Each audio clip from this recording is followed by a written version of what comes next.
Viewer discretion is advised. As soon as he hit the train tracks, the train came. I swear to God, the train came.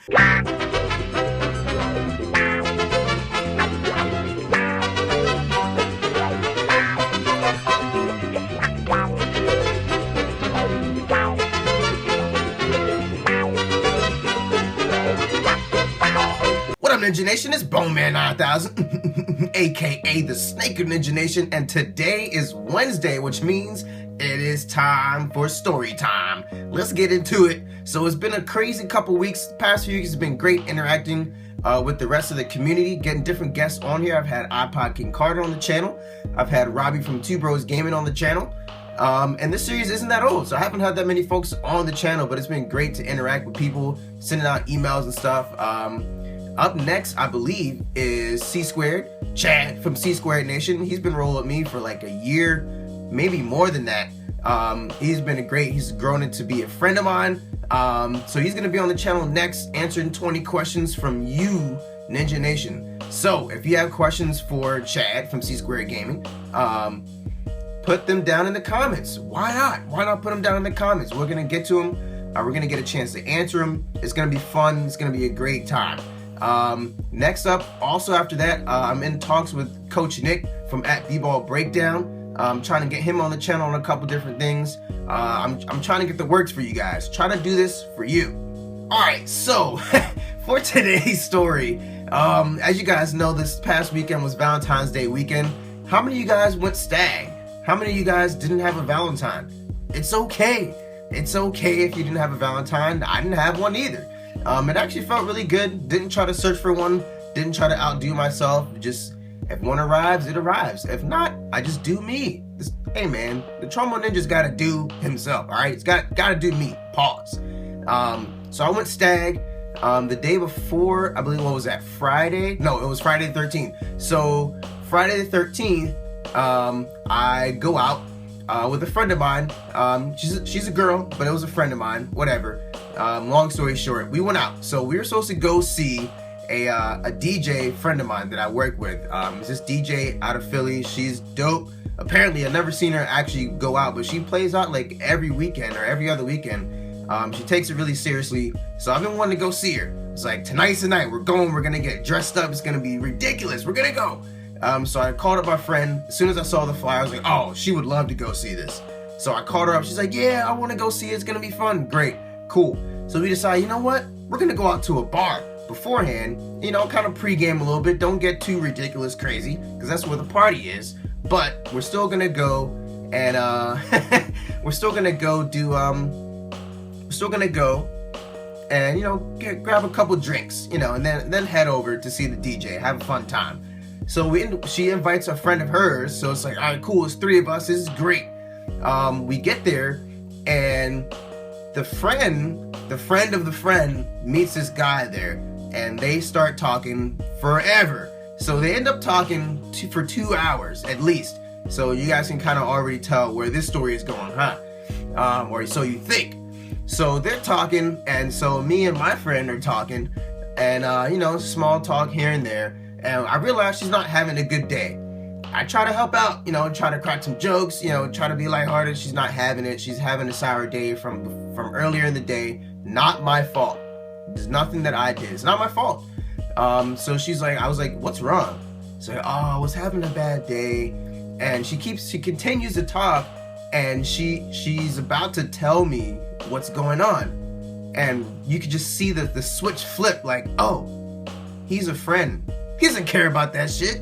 So she stops. She's like, oh, never mind. It's fine. And I go, you know what? It is, because I'm just your friend. It doesn't matter. So that's like, all right, fine. So she's like kind of down. I'm like ready to be out.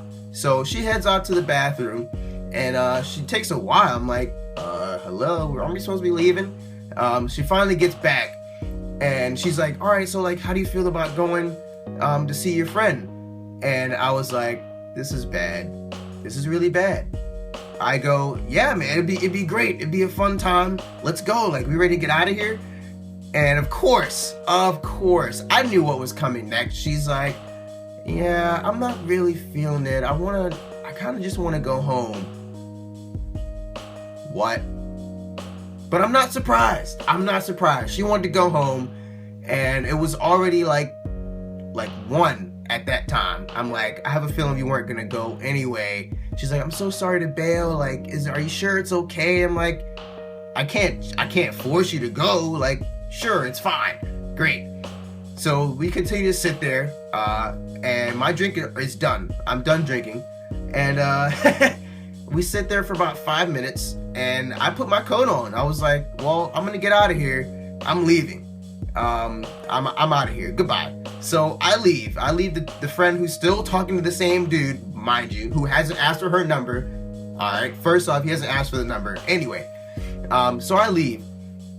Walk around the corner, you know, get down the block, turn the corner, and I pass by this 7-Eleven, and I see this like drunk dude like rolling out of the 7-Eleven, like really wasted. He was like, he had to be like middle-aged male, maybe like 50 years old, something like that. He was drunk, man. He was definitely drunk. I was like, man, it feels bad to be that guy. So I'll call my boy Travis. He's a great friend of mine. And I just wanted some, you know, companionship to talk to. I haven't talked to him in a minute. So I called him up. We're talking. And I walk upstairs to the train station. So I'm waiting for the train. And so I'm standing there talking. Looks like the train hasn't come in a while. So I'm like, all right, fine. It should be here soon, I guess. Maybe 5 minutes. So y'all remember that drunk dude, right? Cool. So I'm standing there talking to my friend, and this drunk dude comes up the stairs. I guess he wanted to get on the train too. He's on the other side of the platform. Other side. So right now is where I'm about to learn something about myself. You guys heard about that flight or flight, you know, tendency in humans? This is where the story gets good. So he's drunk, he's on the other side, he's well away from the yellow strip at the edge of the platform. He's doing well for himself, he's like against the wall. So I'm not really paying him any attention.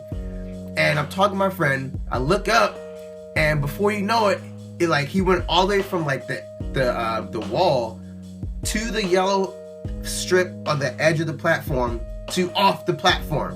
So it looked like he did it in a single bound. I shit you not, guys. It looked like in one smooth swipe, he went from the wall off the edge of the platform. Front. And it was ridiculous because like I'm watching, I look up and I see him fall off, jump, and guys, I swear to you, as soon as he hit the train tracks, the train came. I swear to God, the train came. It was like jump, like you see the lights coming, and like in my head, I was on the phone. I was like, Travis, oh my God. He's like, dude, what are you talking about? I'm like, oh my God, I'm about to see somebody die. Oh my God, mind you, he works in the hospital. He's like, all right. I'm freaking out. All the people that are on the platform start running towards the edge, to right where the train is coming. They start running down, stop, like trying to get his attention. And here I am, I'm walking the other way. I'm walking the other way. I don't want to see this. A, I don't want to see what it sounds like. He's drunk. B, I don't want to hear. Did I say I don't want to see what it sounds like? I don't want to see it, first off. He's drunk. I don't want to hear what it sounds like either, because I can imagine that sound. Crunch. Oh my God, no. I do not want to hear that sound.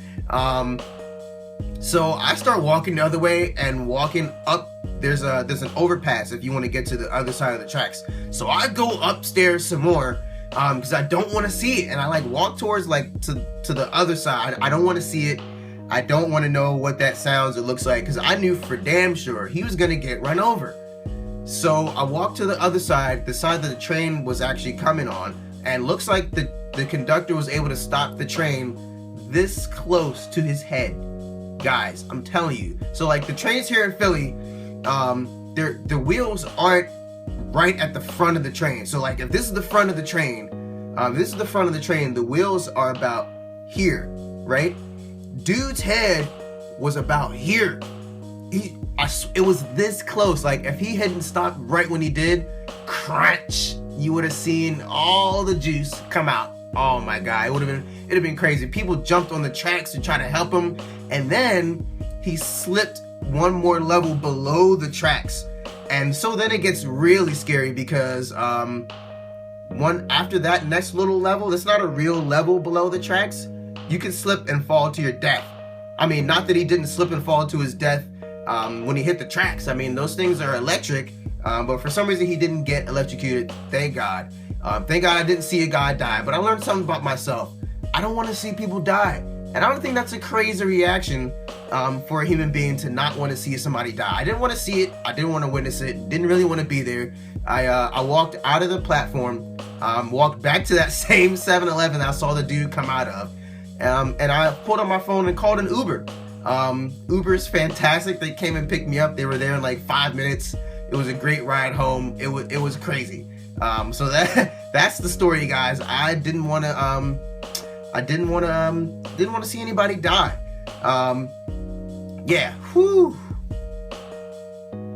So now it's time for our special guests slash our advertisements that we do on the channel. If you guys like this segment of story time, go ahead and comment in the comments, what products do you think I should do next?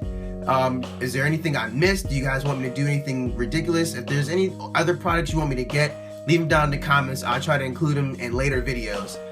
But the first one up is actually going to be a promo that a friend of mine cut. You're going to hear my voice over the top of it. He's a real life friend of mine that I went to school with. I have a lot of friends that do art and stuff like that because I'm an artist myself. He's a filmmaker, so he's making 3 films about love and breakup, stuff like that. And I think they're gonna be great. He needs some funding for it, and he sent me the link to his promo video, and I was like, this is dope. Like, if more people knew about this, they might contribute. Who knows? So I had him cut a little promo for me, maybe 20 seconds. That you're gonna hear my voice. I'm an executive producer for the films, so it's gonna be great. So I'll let that one roll first, and then you'll see the jokey ones after that. All right, guys, it's been a great story time. Peace. From OMA Productions, we bring you the Fade to White Trilogy. From director Alonzo O'Leary and executive producer Boneman 9000, we bring you 3 short films about real love and real problems. Hashtag Fade to White. Storytime Wednesday has been brought to you in part by Right Guard Deodorant. Cause when your mama so stank, she made Right Guard turn left. Storytime Wednesday has been brought to you in part by Starbucks Coffee, for the most basic of bitches. Storytime Wednesday has been brought to you in part by Extra Virgin Olive Oil, for when you went stag on Valentine's Day and realized you're still a virgin.